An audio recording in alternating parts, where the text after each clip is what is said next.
anterior compartment of the arm. This is the anterior compartment of the arm, and it is the region between the shoulder joint and the elbow joint. And this compartment of the arm consists of vessels which are present medially, so they are protected. And the bone of the arm is the humerus bone, which articulate above with the acromion process and glenoid cavity of the scapula and forming the acromioclavicular, and the head of the humerus articulate with the glenoid cavity and forms the shoulder joint. While in the lower part, it articulate with the radius and ulna and forms the elbow joint. So, and if the artery is present is known as the brachial artery, and the vein should be the basilic vein, and the nerves are the median, ulnar, and radial nerve. But this compartment is not supplied by the anterior compartment is not supplied by the median, ulnar, or radial nerve. It is supplied by the musculocutaneous nerve, because the musculocutaneous nerve is a branch of the lateral cord of the brachial plexus. And when we take a cross section of this of the arm, this is showing the anterior compartment of the arm, and this green color line is known as the septum, which divides this anterior compartment of the arm, and which divides the arm into anterior compartment. This is anterior compartment. This is the posterior compartment. Today we are going to discuss the anterior compartment. The muscles, you should know the name of the muscle, name of the nerve, name of the artery, and vein of the anterior compartment. So this first of all, you should know the muscles of the anterior compartment. This is the biceps muscle. This is brachialis muscle. This one. So this anterior compartment of the arm, it consists of three muscles and nerve and the artery. The muscles of the anterior compartment, this is the biceps, this one, biceps brachii, this one is the brachialis muscle, and this small muscle is the coracobrachialis. So three muscles are present in this compartment, and these all nerves are supplied by the musculocutaneous nerve. So because the musculocutaneous nerve is the nerve of the anterior compartment, and the artery is the brachial artery.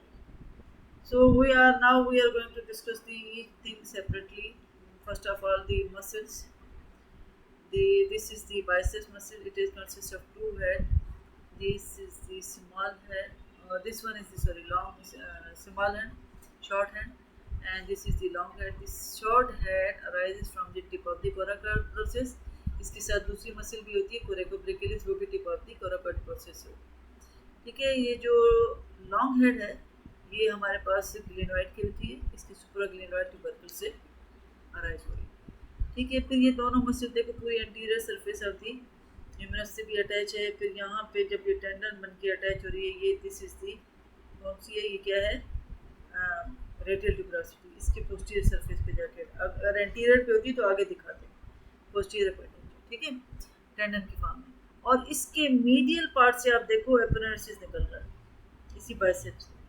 ठीक है, इसको कहते हैं बाइसेप्टियल एपिनेसिस. ये under lying vessels को जो elbow joint पे जो कि वाइटल फोसा है उनको प्रोटेक्ट करता है. ठीक है, एक प्रोटेक्ट करता है, दूसरा इसके साथ वो मीडियन की वाइटल वेन जो है वो फिक्स होती है, अटैच होती है, तो जिसकी वजह से वो हम ज़्यादातर आईवी पंक्चर वहीं करते हैं क्योंकि वो फिर मूव नहीं करती. ठीक है, अच्छा, फिर ये हो गया. तो ये हो गया इसकी ओरिजिन इंसर्शन किसकी, बाइसेप्स की. तो बाइसेप्स देखो कुछ शोल्डर जॉइंट को भी क्रॉस कर रहा है, लेकिन ये इसके यहाँ पे थिक नहीं है, तो इसलिए भी weak flexor of the shoulder joint होगा. और ये एल्बो जॉइंट को क्रॉस कर रहा है, तो इसमें powerful flexor of the elbow joint होगा. ये इसके एक्शन होंगे. तो इंसर्शन में आपको बता चुकी. फिर हम आते हैं इसकी नर्व सप्लाई मस्कुलोक्यूटेनियस. जो मैंने बोली मस्कुलोक्यूटेनियस जहाँ पे मैंने दिखाई हुई है lateral guard of the brachial plexus से स्टार्ट हुई. ठीक है, यहाँ पे आप देखो इसने मस्कुलर ब्रांचेस देगी, वही एंटीरियर कंपार्टमेंट ऑफ तीन मसल जो है कोराकोब्रेचियलिस को और बाइसेप्स ब्रेकर को। फिर ये कौन सी मसल को पियर्स करके आ रही है, कोरेकोब्रेकियलिस की मसल्स को यहाँ पे देखो पियर्स किया हुआ। और फिर अंडर कवर ऑफ दी, ये बाइसेप्स के अंडर कवर आ रहा है और पीछे ब्रेकियलिस है, इन दोनों ने के सैंडविच बनाया हुआ है, उसके बीच में से होती हुई आ रही है। फिर ये लेटरल कंपार्टमेंट अब जब फोर आर्म पे आती है तो ये डीप फेशिया को पियर्स करके क्यूटेनियस हो जाती है, तो इसलिए वहाँ पे इसका नाम हो जाता है लेटरल क्यूटेनियस फोर आर्म। ठीक है, तो फिर ये lateral side of the four arm को ये क्यूटेनियस सप्लाई करेगी, इसीलिए इसका नाम है मस्क्यूलो क्यूटेनियस। मसल सप्लाई करती है एंटीरियर कंपार्टमेंट के और क्यूटेनियस सप्लाई देती है lateral side of the four arm. ठीक है, तो जो अगर इसकी इंजरी हो जाती है तो लॉस ऑफ दी, क्योंकि ये तमाम मसल्स को सप्लाई कर रही है तो फ्लेक्शन ऑफ दी एल्बो भी जाएगा, फ्लेक्शन मसल भी जाएगी और मूवमेंट भी जाएगी, और बाइसेप पावरफुल सुपिनेटर तो सुपिनेशन भी जाएगी। ठीक है, बाइसेप्स के टेंडन का रिफ्लेक्स भी लॉस होगा क्योंकि ये उनको सप्लाई कर रही है, और फिर क्यूटेनियस साइड जो lateral side of the forearm है उसकी सप्लाई भी जाएगी। ठीक है, यहाँ से देखो तो ये ज़्यादा क्लियर है कि ये मस्कुलोक्यूटेनियस नर्व की रूट वैल्यू है, ये lateral guard of brachial plexus से आई, एक्सिला में इसने कोरेकोब्रेकियलिस मसल को पियर्स किया और इधर आर्म में आके उसको सप्लाई भी किया। ठीक है, और इधर आर्म के एंटीरियर कंपार्टमेंट है आके बाइसेप्स को और ब्रेकियलिस को और एल्बो जॉइंट को आर्टिकुलर ब्रांच दी, और फिर ये यहाँ पे lateral part of the forearm में जो है डिफेशिया को पियर्स करने के बाद लेटरल क्यूटेनियस फोरआर्म हो गई। ठीक है, अच्छा फिर हम आते हैं action of the biceps breaker. Biceps की जैसे आप स्क्रूइंग कर रहे हो तो उसमें भी इसका एक्शन है। ठीक, it is strong supinator of forearm when elbow is flexed, जब एल्बो फ्लेक्स्ड है।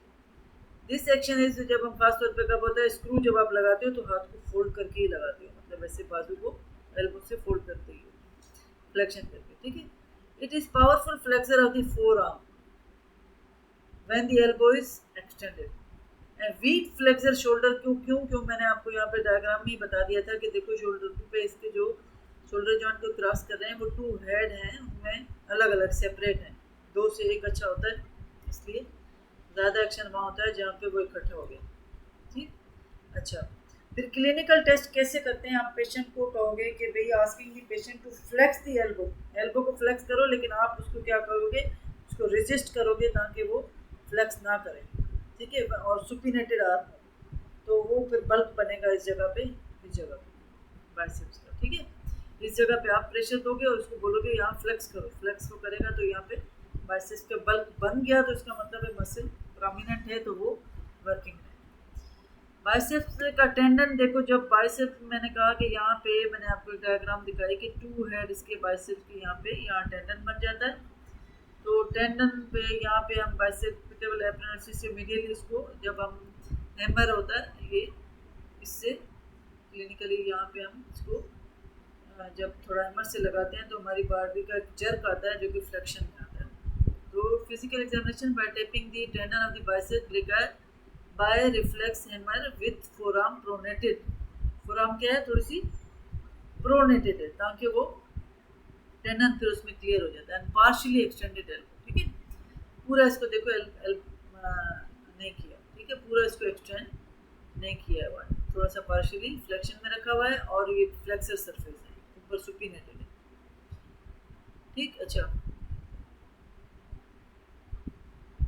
फिर अब क्या है कि ये नॉर्मल रिफ्लेक्स होगा तो इसका मतलब है नर्व इंटीग्रिटी मौजूद है। अच्छा, फिर दूसरी मसल थी कोरेकोब्रेकियलिस वाली, tip of the coracoid process से ओरिजिन लिया, और ये हमारे पास अब देखो ये हेड है तो this is the medial surface of the shaft of the humerus, वहाँ पे आके इंसर्ट होगी मिडिल पार्ट में। ठीक है, नर्व सप्लाई वही होगी क्योंकि एंटीरियर कंपार्टमेंट ऑफ आर्म की नर्व ही मस्कुलोक्यूटेनियस है। एक्शन देखो, इसने शोल्डर जॉइंट को ही क्रॉस किया है, एल्बो तक नहीं आई है, तो ये flexor and adductor of the जब ये कांटेक्ट होगी तो ये ह्यूमरस अंदर की तरफ जाएगी तो एडक्शन होगी, और फिर ये जॉइंट जो है वो ऊपर की तरफ जाएगा तो फ्लेक्शन होगी, वीक फ्लेक्शन। ठीक, अच्छा फिर आती है ब्रेकियलिस। अब यहाँ पे देखो ब्रेकियलिस जो है वो शोल्डर जॉइंट को क्रॉस नहीं कर रही, इसलिए इसका एक्शन होगा ही फ्लेक्शन का, किस पे होगा, एल्बो जॉइंट। ओरिजिन कहाँ से ली, ये लोअर पार्ट ऑफ ह्यूमरस है, उसके एंटीरियर सरफेस से, क्योंकि एंटीरियर कंपार्टमेंट की ही मसल है, lower of the anterior surface of humerus से ओरिजिन ली, और यहाँ पे ये अल्ना है, अल्ना की भी, क्योंकि एंटीरियर कंपार्टमेंट की मसल एंटीरियर सरफेस पे ही जाएगी ऑफ द कोरोनॉइड प्रोसेस वहाँ पे इंसर्ट कर दिया। देखिए मस्कुलोक्यूटेनस नर्व्स की, अब इसमें बीसीक्यू आता है क्योंकि this muscle consist of the dual nerve supply. Medial जो 2/3 होता है वो मस्कुलोक्यूटेनस से सप्लाई होता है, और जो लेटरल पार्ट होता है वो रेडियल नर्व से होता है। तो इसलिए कभी कभी ऐसे एक सवाल आता है कि भाई एंटीरियर कंपार्टमेंट की तमाम मसल्स जो है वो मस्कुलोक्यूटेनस नर्व इंजर्ड है तो फ्लेक्शन नहीं होनी चाहिए, लेकिन फिर भी फ्लेक्शन हो रही है। उसकी वजह ये होती है कि ब्रेकियलिस जो है also supplied by the radial nerve, तो वो स्पेयर्ड होती है जिसकी वजह से वो फ्लेक्शन हो सकती है। ठीक है, तो ये